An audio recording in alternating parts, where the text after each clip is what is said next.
ডাক্তারবাবু, ডাক্তারবাবু আপনি তো জানেন এই মেয়েটা আমার জীবনে কতটা, আপনি দয়া করে বাঁচিয়ে দিন ডাক্তারবাবু, দয়া করে। দেখুন, পেশেন্টের শরীর থেকে অনেক রক্ত বেরিয়ে গেছে, ওকে ইমিডিয়েট রক্ত দেওয়া দরকার। তবে কতটা রক্ত নিতে পারবে সেটা ঠিক দেখতে হবে আর কি। আপনারা সব পারেন, দিন না আমার মেয়েটাকে বাঁচিয়ে দিন না। চন্দনবাবু প্লিজ, এভাবে ভেঙে পড়ে লাভ নেই। দেখুন, আপনার মেয়ের কন্ডিশনটা একটু বেটার থাকলে আমি বলতাম কলকাতায় নিয়ে যেতে, কিন্তু এখন তো সেটা সম্ভব নয়। এখানকার ইনফ্রাস্ট্রাকচারে প্রবলেম থাকলেও আমি বলবো যে আমরা হার্ট অ্যান্ড সোল ট্রাই করবো। আপনি ইমিডিয়েট 2 বোতল রক্ত ব্যবস্থা করুন, আমি দেখছি কি করা যায়, দেখছি।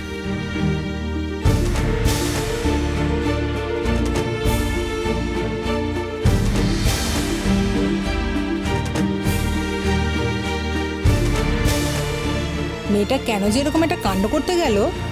শুনেছি ওর শ্বশুরবাড়ি তো খুব ভালো হয়েছে। সেনবাবু, কিছু কি প্রবলেম হয়েছে? কিন্তু তিথি তো শুনেছি ওদের বাড়িতে থেকেই লেখাপড়া করে, তাই না সেনবাবু? তাহলে কি এমন প্রবলেম হলো যে? আপনারা সকলে আপনাদের অসংখ্য ধন্যবাদ যে আপনারা আমার সঙ্গে এতক্ষণ ছিলেন, আপনারা এসেছেন অনেক দূর থেকে।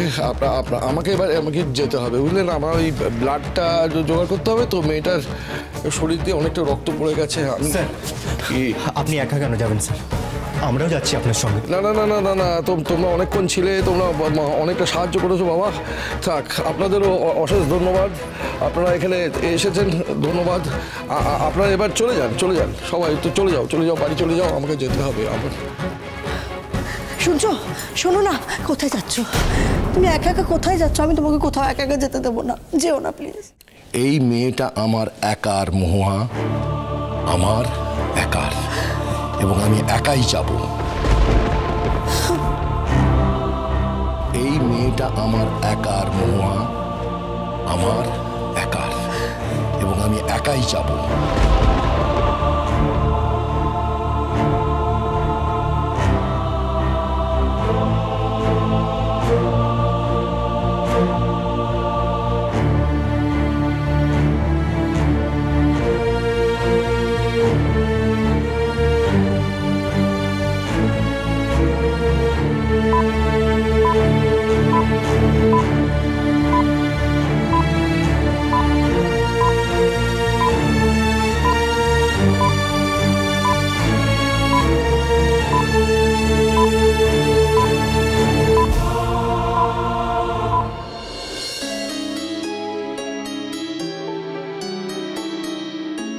তাহলে কি ঠিক করলে তাতান? কি করবে? নিশ্চয় কিছু একটা ভেবেছো। আমি তো বলছি এটা হতেই দেওয়া যায় না, এখনো 1 বছর হয়নি বিয়ের, এর মধ্যে ডিভোর্স। লোকে কি বলবে? আমি একটা কথা বলি, তাতান তুই এবার ফোন কর না।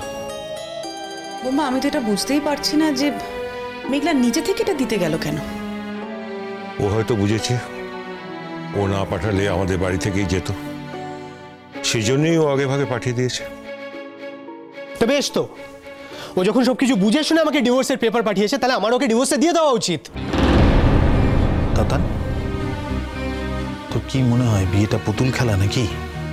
হ্যাঁ, আরে মেয়েটা কি বুঝলো না বুঝলো, ও হঠাৎ করে এরকম একটা কাগজ পাঠিয়ে দিল, আর তুই সেটা গ্রান্ট করে দিবি? হ্যাঁ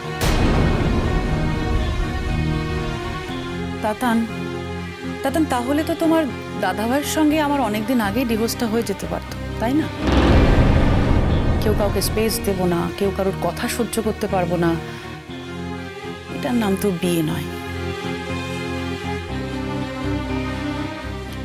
আর এখানে আমি কেউ বলতে কিন্তু তোমাকেই বলছি তাতান, কারণ তুমি ডিসিশনটা নিয়েছিলে মেঘলাকে বাপের বাড়ি পাঠিয়ে দেওয়া। আমার যত যাই বলুক না কেন তাতান, তোমার কি একবার কাম্মাকে এটা বলা উচিত ছিল না যে মা এই অপরাধের জন্য মেঘলাকে কিন্তু বাপের বাড়ি পাঠিয়ে দেওয়া যায় না এভাবে? না কাজরি, তুমি ভুলে যাচ্ছ যে কাম্মার বলার সঙ্গে সঙ্গে কাম্মার কথা ওরও কিন্তু সায় ছিল। ও নিজেও তো বলেছে যে এরকম একটা মেয়ের সঙ্গে ও থাকতে পারবে না, বলেনি? হ্যাঁ আমি বলেছি, আমি বলেছি, আর আমার মনে হয় না আমি কোনো ভুল করেছি। লঘু পাপে গুরুদণ্ড হয়ে গেল না তাতান? মেয়েটা তোমার ভয়ে, আমাদের সকলের ভয়ে কাউকে কিছু না জানিয়ে লুকিয়ে গান গাইতে গিয়েছিল। এবং আমাদেরই বাড়ির একজন সদস্য তাকে সমর্থনও জানিয়েছিল। কিন্তু তুমি তাকে ওর বাড়িতে রেখে এলে, ব্যাপারটা কিন্তু আমার চোখে ভালো লাগেনি তাতান। না না, কিন্তু এত কথা তোমাকে বলতে হচ্ছেই বা কেন তাতান? মেঘলা চলে যাবার পরে তুমি যে একেবারেই ভালো নেই, সেটা কি আমাদের বুঝতে এতটুকু বাকি রয়েছে?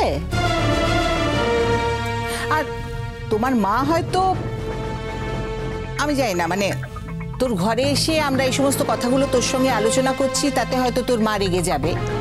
কিন্তু দেখ, এটা নিয়ে কথা না বলে আর পারলাম না রে। ব্যাপারটা এখন এত দূরে চলে গেছে যে পরিবারের বড়দের এখানে মাথা ঘামাতেই হচ্ছে। তাতান, বসো বাবা, বসো। দেখো বাবা, কারোর উপর হয়তো রাগ হতে পারে, রাগ করে তুমি কথা বন্ধ করতে পারো, হয়তো সাময়িকভাবে তাকে শাস্তিও দিতে পারো, কিন্তু এত বড় যে একটা ডিসিশন নিয়ে নিলে, সেটা কিন্তু আমি অ্যাপ্রুভ করিনি, জানো। তাছাড়া তুমি তো আমাদের জিজ্ঞাসা করোনি যে আমরা কি ভাবছি। এই বাড়িতে আমাদের যে কোনো দাম নেই, সেটা আমি অন্তত ভাবতেই পারিনি। তাতান, তোমার বউ মেঘলা হতে পারে, তোমার বউ মেঘলা, অ্যাট দ্য সেম টাইম আমরাও কিন্তু এই বাড়িটাতেই থাকি, বাড়ির সব ব্যাপারে আমরা ইনভলভ থাকি। বাড়ি থেকে একটা মেয়ে চলে গেল, আমরা কেউ কিচ্ছু বললাম না, এটাতে তো আমাদেরও যথেষ্ট অপমান হয়েছে তাতান। কিন্তু তারপরেও এই কথাগুলো তোমাকে বলছি কারণ একটাই, যা হয়েছে হয়েছে তাতান, প্লিজ এবার এই অন্যায়টাকে আর বাড়িও না প্লিজ। যে মেয়ে নিজে থেকে আমাকে ডিভোর্সের পেপারস পাঠিয়েছে, আমার থেকে অনেক দূরে চলে যেতে চায়, তোমরা চাইছো যে আমি তার পায়ে পড়ে তার কাছে রিকোয়েস্ট করি যাতে সে আমাদের কাছে ফিরে আসে, তাই তো? মেঘলা কখনো নিজের থেকে এই কাজ করেনি। না, নিজে থেকেও এই কাজ করেনি, ওর সইটা অন্য কেউ ওর হয়ে করে দিয়েছে। আমি অন্য কিচ্ছু বলতে চাইছি না তাতান, আমি একটা সিম্পল কথা বলতে চাইছি যে মেঘলার পক্ষে এরকম একটা কঠিন স্টেপ নেওয়া সম্ভব নয়, ইটস নট পসিবল। আমার মনে হয় এটা ওর বাবাই করেছেন। না না, করে থাকলেও যে খুব একটা ভুল করেছেন তা তো আমার মনে হয় না। আমাদের বাড়ির কোনো মেয়ের সঙ্গে যদি এই ঘটনা ঘটতো, এই ব্যবহার হতো, তাহলে কি আমরা চুপ করে থাকতাম? আমরা কি মেনে নিতাম পুরো ব্যাপারটা? আমি তো বলিনি উনি অন্যায় করেছেন। He has taken the right step. তবে এটা আমাদের এখন থামাতে হবে। ঘরের দরজা বন্ধ করে কি নিয়ে যে এত কথা হচ্ছে কে জানে। আবার নিশ্চয়ই ডিভোর্সের নোটিশটা নিয়ে। মেঘলার জন্য দরদ দেখা পেলে সবার উঠলে পড়ছে। আন্টিকে এই ঘরে কেউ ডাকেনি, আমার এই খবরটা আন্টিকে দিতেই হবে।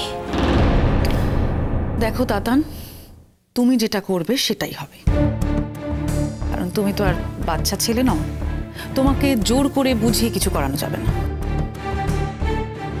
হ্যাঁ, আমাদের বলার কথা আমরা বললাম, কিছু না, তুই এরপরে ভবিষ্যতে রিপেন্ট করবি, রিপেন্ট তোকে করতেই হবে, কারণ মেঘলার মতো মেয়ে তো তুই আর জীবনে কখনো পাবি না। ব্যাপারটা যেদিকে এগোচ্ছে সেটা খুব একটা ভয়ঙ্কর জায়গায় যাচ্ছে। কোন দিকে এগোচ্ছে বোম্বা? থাকো, সব কথা বাদ দাও। ওসব কথা মানে তোমরা এক্স্যাক্টলি কি মিন করতে চাইছো আমায় বলো তো? কি মিন করতে চাইছো মানে? তোর মা তো অন্য কথা ভাবছি রে। তোর মা তো অদ্রিজার সঙ্গে তোর বিয়ের ভালো জেঠি, এ বাড়িতে অন্য কে কি ভাবছে তার দায় নিশ্চয়ই আমার নয়, আর মা কিছু ভাবলেই সেটা আমায় মুখ বুঝে মেনে নিতে হবে, তার তো কোনো মানে নেই। কিন্তু ছোট মাসির কথা যে তুই মুখ বুঝে মেনে নিয়েছিস, তার এক্সাম্পল তো আমাদের সবার কাছে আছে।